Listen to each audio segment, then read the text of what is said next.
5374টি হাদিস বর্ণনা করেছেন। তার মধ্যে হাদিসটি বর্ণনা করেছেন যে বিশ্বনবী জনাবে মুহাম্মদুর রাসূলুল্লাহ সাল্লাল্লাহু আলাইহি ওয়াসাল্লাম বলেছেন, মাউদিউ সাউদিন ফিল জান্নাত খায়রুম মিনাদ দুনিয়া মা ফিহা। জান্নাতের এক চাবুক পরিমাণ জায়গা, জান্নাতের এক চাবুক পরিমাণ জায়গা দুনিয়া এবং দুনিয়াতে যা কিছু আছে তা থেকে উত্তম। কেন নয় হযরতে নূহ আলাইহিস সালামের ইতিহাস পড়েছেন আপনারা। হযরতে নূহ আলাইহিস সালাম 950 বছর বেঁচে ছিলেন। কোন তাফসীর কারকেরা লিখছেন তিনি 1000 বছর বেঁচে ছিলেন। তো হযরতে নূহ আলাইহিস সালামকে যখন জিজ্ঞাসা করা হলো, আপনি তো নবীগণের মধ্যে সব চাইতে দীর্ঘজীবী নবী, আপনাকে দুনিয়ার স্বাদ কেমন মনে হলো, দুনিয়াতে কেমন থাকতে মনে হলো? হযরতে নূহ আলাইহিস সালাম বললেন, একটি ঘরের দুইটি দরজা, একটি ঘরে দুইটি দরজা, এখানে একটি দরজা আছে প্রথমত, আবার এখান দিয়ে ভিতর দিয়ে আরেকটি দরজা পড়বে। তো হযরতে নূহ আলাইহিস সালাম বললেন, একটি ঘরে দুইটি দরজা, এক দরজাতে প্রবেশ করলেন, এক দরজাতে প্রবেশ করলাম, আরেকটি দরজাতে বের হয়ে চলে এলাম। এই তো দুনিয়া। 950 বছর থাকার পরেও তিনি এই কথাটি বলেছেন। জি ভাই, আর আমাদের বয়স কত? নবী বলেছেন বাইনা সিদ্দিনা ওয়া সাবিনা। আমার উম্মতের বয়স হলো 60 থেকে 70 বছরের মাঝামাঝি, নাকি মাওনা? কেউ শৈশবকালে মারা যায়, ছোট্টবেলায় মারা যায়, কিন্তু আমার উম্মতের বয়স কত?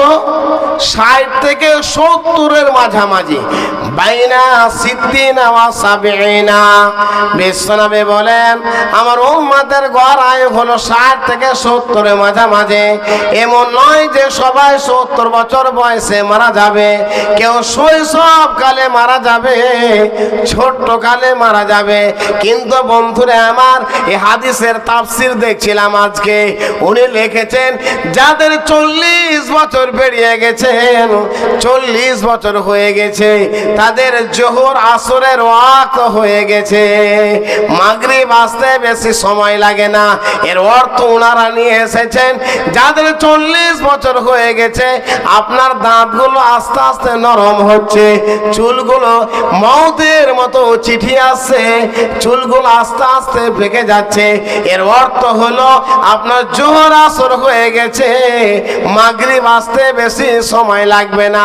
কখন আপনার মাগরিব এসে যাবে আপনি অনুভব করতে পারবেন না। এবার বিশ্বনবী বললেন বাইনা সিদ্দিনা ওয়া সাবিনা, আমার উম্মতের বয়স হলো 60 থেকে 70 বছর। তাহলে কিয়ামতের একটি দিন হবে, বিশ্বনবী বললেন খামসিনা আলফা সানাতিন, একটি দিন হবে 50,000 বছরের সমান। ওই দিন থেকে লক্ষ্য করে যিনারা 60 থেকে 70 বছর বেঁচে আছেন, ওই দিনের তুলনায় মাত্র 2 মিনিট কয় সেকেন্ড বেঁচে আছেন। যিনারা 60-70 বছর বেঁচে আছেন, ওই কিয়ামতের দিন একটি দিন হবে, সেই দিনের তুলনায় আপনি 2 মিনিট কয় সেকেন্ড আপনি হিসাব করুন, 50,000 বছরকে আপনি ভাগ করুন, ওই দিনের তুলনায় আপনি 2 মিনিট কয় সেকেন্ড বেঁচে আছেন। এই তো দুনিয়া। জি, এ দুনিয়া নেই হে দুনায়া হে। 2 নয়া পয়সার যেমন কোনো মূল্য নাই, কোনো দাম নাই, অনুরূপ আপনার আমার কোনো মূল্য নাই।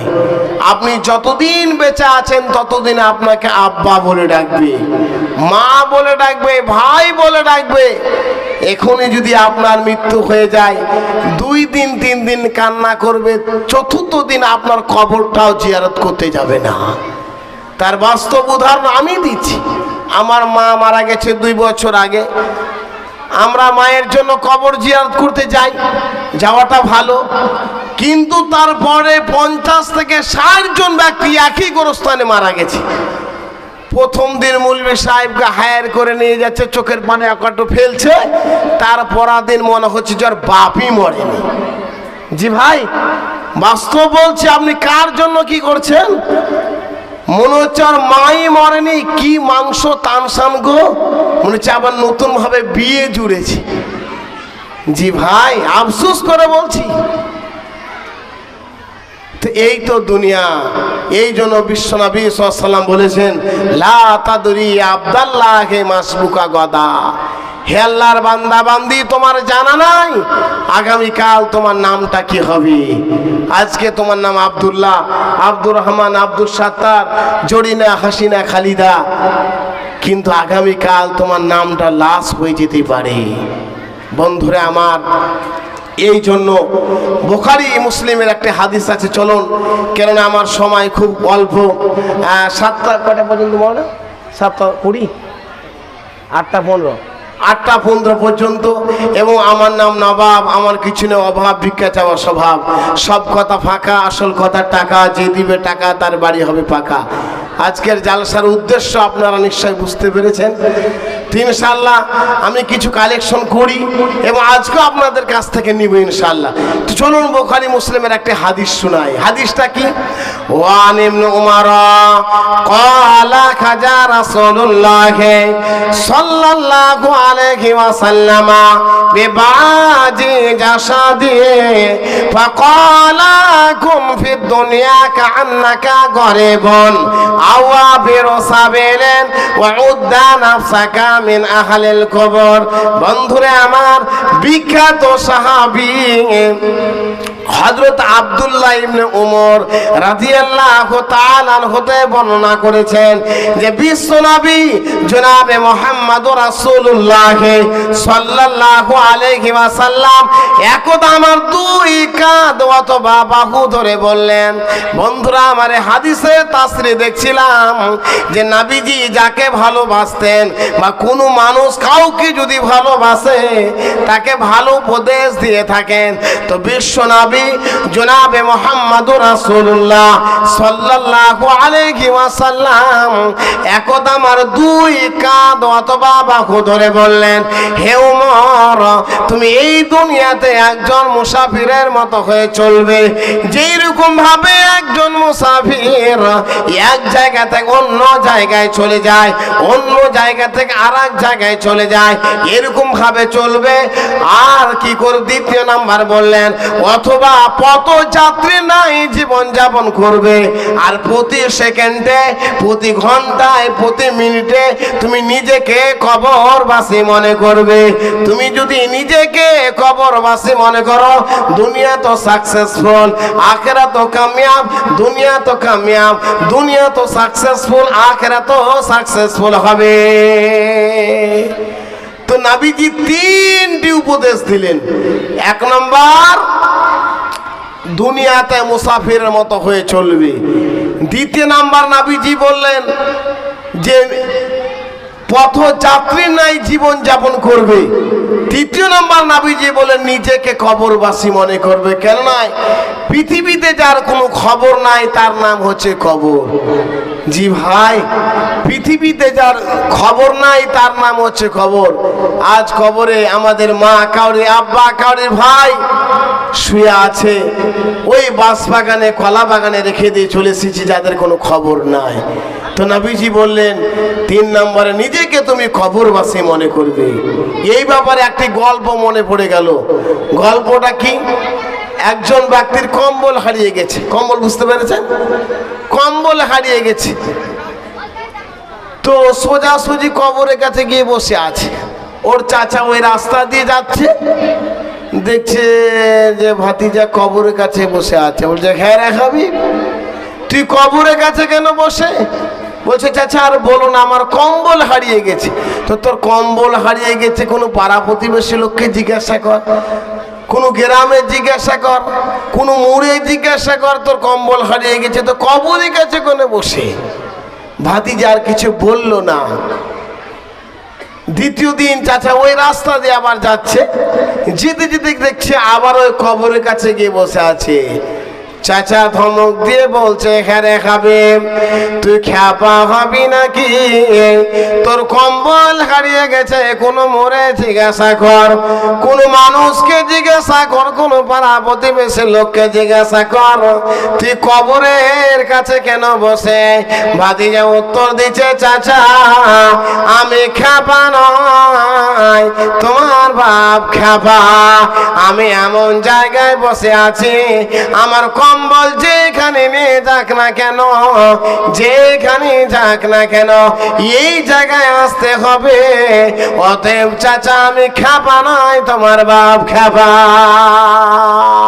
বন্ধুরা আমার, এই জন্য একজন কবি বলেছেন, এ মাঝি গেছে ওই পারেতে, এ মাঝি গেছে ওই পারেতে, এ থোড়া ইন্তিজারে, এ ফিরিতে আসিতে নৌকা জিতনা আন্দাজ রে। দেখবেন আপনাদের নদীর ধারে যারা দাঁড়িয়ে থাকে, মাঝি এসে তাদেরকে তুলে নিয়ে যায়, নিয়ে যায় না, নিয়ে যায় না, নিয়ে যায়। কেন? মাঝির কাজ হলো রে ভাই, মাঝির কাজ হলো এই পার থেকে ওই পার করে দেওয়া, ওই পার থেকে এই পার করে দেওয়া, এটা হলো মাঝির কাজ। বন্ধুরে আমার, তেমনি হযরতে আজরাইল আলাইহিস সালাম, যার নাম মালাকুল মউত, ওই আজরাইল আলাইহিস সালাম আপনার বাপকে রাখতে গেছে, আপনার মা জননীকে রাখতে গেছে, আপনার ছোট্ট ভাইকে রাখতে গেছে, আপনার ছোট্ট বোনকে রাখতে গেছে। আপনি একটু সতর্ক থাকুন, সাবধানে থাকুন, দ্বিতীয় খাপে আপনাকে তুলে নিয়ে যাবে। তুমি ভুলে যেও না, অমঞ্চিতে তোমায় হবে খবরে, আজ কিংবা কাল তোমাকে ওই তোমার ঘরে। এ একটি সকাল একটি বিকাল, এ একটি সকাল একটি বিকাল, কাটিনি যাদেরও ছাড়া, ভাবিতে পারি নে কেমন যে হায় পার হয়ে যাবে আজ তারা। তুমি মর সাথী চির জনমের মতো, ওগো কবর গাগের মাটি, দুনিয়ার মায়ার পেছনে তোমায় জেনেছে খাটে, ওগো কবর গাগের মাঠে। জি ভাই, সব শেষ হয়ে যাবে। সেই দিন ইন্টারনেটের মাধ্যমে দেখছিলাম, একজন ব্যক্তি, নাম তার নাজিবুর রহমান, বয়স তার 26 বছর। তার বয়স্ক দাদা মারা গেছেন। কয়েকজন ব্যক্তিকে নিয়ে নাজিবুর রহমান তার দাদার কবর খনন করতে গেছে। বন্ধুরে আমার, দাদার কবর খনন করতে করতে করতে অর্ধেক কবর খনন করা হয়েছে, আর বাদ বাকির মতো মালাকুল মউত এসে আত্মাটা বের করে নিয়ে চলে গেল। এবার আপনি বলুন, নাজিবুর রহমান সাহেব যদি জানতেন যে বাবা দাদার কবর খনন করতে এসে নিজের কবর নিজে খনন করব, তাহলে কি নাজিবুর রহমান কবর খনন করতে আসতেন? কখন আসতেন না। আল্লাহ পাক রব্বুল আলামিন পৃথিবীর মানুষদেরকে জানিয়ে দিচ্ছেন, বিসমিল্লাহির রহমানির রহিম, ওয়া ক্বালা আল্লাহু তাআলা ওয়া মা তাদরি নাফসুম মাযা তাকসিবু গাদা। আল্লাহ বলেন, কোন ব্যক্তি জানে না আগামী কাল সে কি উপার্জন করবে, কি ইনকাম করবে, কোথা থেকে করবে, কিভাবে করবে, কোন জায়গা থেকে করবে। আল্লাহ পাক পৃথিবীর মানুষকে জানিয়ে দেন, ওয়া মা তাদরি নাফসুম